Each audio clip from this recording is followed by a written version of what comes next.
La nuit était noire et froide, la forêt dense et menaçante. Émilie marchait seule sur le sentier, frissonnant non seulement à cause du froid mordant, mais aussi à cause d'un sentiment de malaise croissant.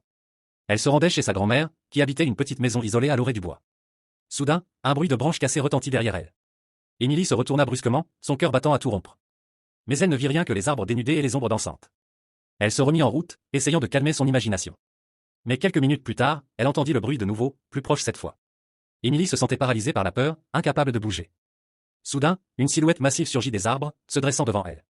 Émilie hurla de terreur et s'enfuit, la silhouette la poursuivant dans l'obscurité de la forêt. Elle trébucha et tomba, se blessant à la cheville. Se retournant, elle vit la silhouette se rapprocher, ses yeux rouges brillant dans la nuit. Émilie ferma les yeux, attendant le pire. Mais au lieu de cela, elle entendit une voix douce et rassurante. « Ne crains pas, mon enfant, dit la voix.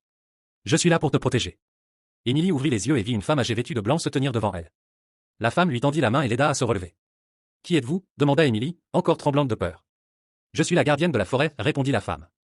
Je veille sur ceux qui s'y perdent. » La femme conduisit Émilie à la maison de sa grand-mère, qui se trouvait juste de l'autre côté de la forêt. Émilie la remercia pour son aide et lui promit de ne jamais oublier sa gentillesse.